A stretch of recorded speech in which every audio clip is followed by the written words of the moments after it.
Assalamualaikum warahmatullahi wabarakatuh. Halo semuanya, perkenalkan nama saya Isnaini dengan NIM A311220069, mahasiswa Prodi Pendidikan Sejarah Angkatan 2022 Universitas Tadulako. Jadi, pada kali ini saya akan menjelaskan materi saya yang berjudul Filsafat Sejarah Timur, mata kuliah Filsafat Sejarah. Adapun poin-poin yang akan saya jelaskan pada kali ini, mari kita simak video selanjutnya. Filsafat Sejarah Timur. Sejarah filsafat Timur telah melahirkan banyak peradaban besar serta memberikan kontribusi keilmuan bukan hanya untuk dunia Timur, tetapi juga dunia Barat. Filsafat Timur merupakan produk pemikiran filosofis masyarakat Asia, terutama masyarakat Cina, India, Jepang, Islam, dan beberapa daerah lainnya. Sejarah perkembangan filsafat Timur. Yang pertama, filsafat India. Filsafat India termasuk filsafat tertua setelah filsafat Barat dan filsafat Cina.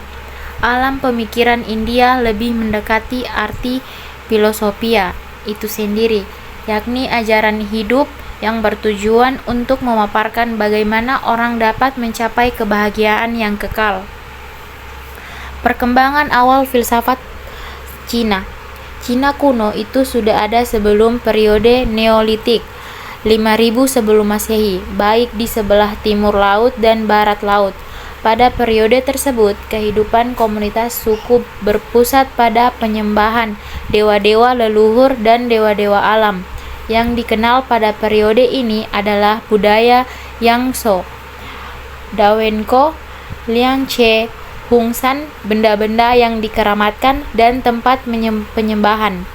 Pada masa budaya Longsan, 2600 sebelum Masehi sampai 2100 sebelum Masehi, yakni pada saat Raja Yao dan Sun memerintah kebudayaan Cina yang berpusat pada pengorbanan yang ditunjukkan bagi roh-roh alam dan nenek moyang tersebar di daerah Henan, Shandong, dan Hubei.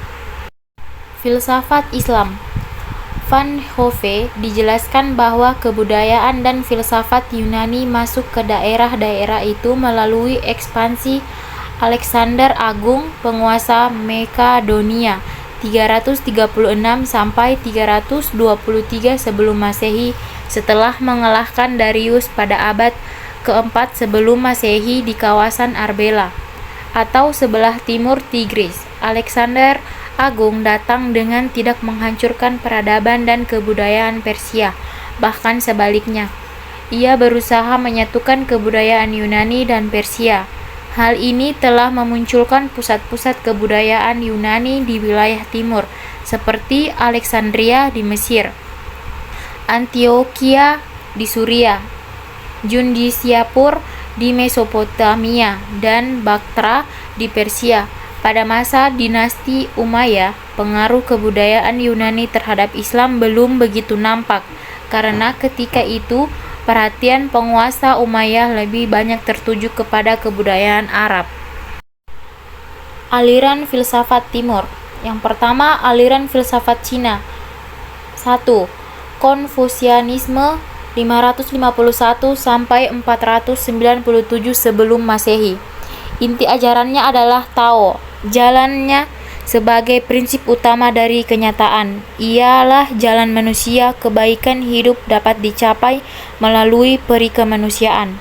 Yang kedua, teorisme 550 Masehi. Inti ajaran ini adalah jalan alam. Puncak ajarannya adalah kesadaran bahwa kita tidak tahu apa-apa tentang Tao.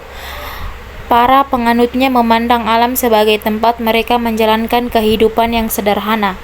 Yang ketiga, mohisme. Inti ajarannya adalah cinta universal. Aliran ini bersifat pragmatis, artinya baik buruknya sesuatu bergantung pada pertimbangan untung ruginya. Yang keempat, legalisme 7 Masehi. Legalisme atau Faccia, sekolah hukum. Legalisme menekankan pada sopan santun, keadilan, kejujuran, dan penguasaan diri. Legalisme mengajarkan bahwa kekuasaan politik tidak harus mulai dari contoh baik yang diberikan oleh kaisar atau pembesar-pembesar lain, melainkan dari suatu sistem undang-undang yang keras sekali. Yang kelima, Yin Yang. Yin Yang merupakan cabang dari Taoisme. Yin Yang mengajarkan adanya dua prinsip, yaitu betina dan jantan yang biasa disebut yin dan yang. Interaksi antara yin dan yang ini yang menimbulkan perubahan di alam semesta. Dan yang terakhir, sofisme, disebut juga aliran nama-nama Ming Chia.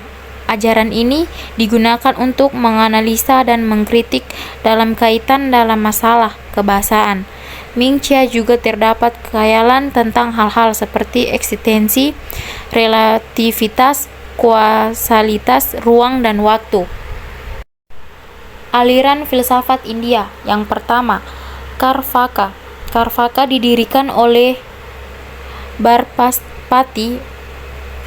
Aliran ini tidak menerima kehidupan sesudah kematian. Alasannya, kehidupan di akhirat tidak dapat diverifikasi apabila belum ada seorang pun yang menyaksikannya. Yang kedua, Jainisme. Filsafat Jainisme menolak seluruh otoritas Veda. Setiap pendapatnya adalah sah, bukan berarti mereka tidak mengakui adanya kontradiksi atau kontradiksi, tetapi mereka melihat adanya kompleksitas. Yang ketiga, Buddhisme. Buddhisme didirikan oleh Siddhartha. Ia berasal dari keluarga Sakya, lahir sekitar tahun 558 dan meninggal tahun 478 sebelum Masehi. Kitab suci Buddhisme adalah Tripitaka. Salah satu ciri khas Buddhisme adalah pesimisme. Intinya, ajarannya adalah suatu yang real. Oleh sebab itu, manusia harus berusaha melepaskan diri dari kesengsaraan. Keempat, Nyaya dan Vaisikal. Kedua aliran ini memandang realitas dengan pandangan yang pluralitas. Mereka sangat mirip dan sebab itu biasanya dibicarakan secara bersamaan. Yang kelima, Purva Mimamsa. Pada mulanya, Mimamsa bukan merupakan sistem filsafat, melainkan usaha untuk menjelaskan hakikat umum, peraturan, atau kewajibannya, yang menurut sistem ini terdiri atas ketaatan terhadap perintah Veda dan larangan-larangannya. Yang terakhir, Uttara Mimamsa atau Vedanta. Ada banyak sistem Vedanta dan bersifat realis, idealis, monistis, atau pluralis. Tiga sistem yang terkenal adalah Sankara, Ramjuna, dan Madhava. Semuanya menerima Brahmana sebagai realistis tertinggi. Usaha ini dilakukan dengan orientasi ke dalam. Yang pertama, Sankara adalah sistem no-dualitas. Brahmana adalah dalam seluruh pengalaman ia tidak sama dengan dunia, tidak berbeda dengan dunia, tidak empiris, tidak objektif, bukan tidak ada, sangat berbeda dengan yang lain. Ramanuja menekankan perbedaan dalam non-dualisme. Sankara, dunia diri, Tuhan atau Brahmana itu real, tapi dunia dan diri tergantung pada Brahmana. Madhava bersifat dualistis. Dunia, diri, dan Brahmana merupakan eksistensi abadi, tapi dunia dan diri itu tergantung pada Brahmana. Pasputa, Sakta, dan Pancaratra. Ketiganya merupakan sekte yang berlawanan dengan Veda. Dalam sistem Pancaratra, Vishnu sama dengan Brahmana, tapi atribut-atributnya tak dapat menampakkan diri tanpa sakti yang dinamakan Laksmi. Sakti ini memiliki dua aspek, yaitu aktivitas dan menjadi activity dan becoming.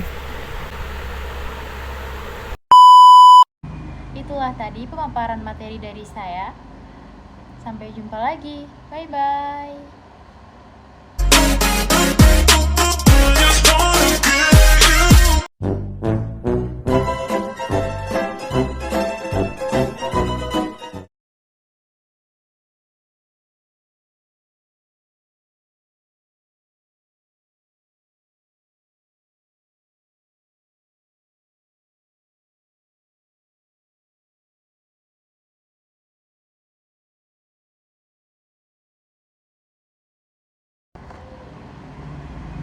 itulah tadi pemaparan materi dari saya.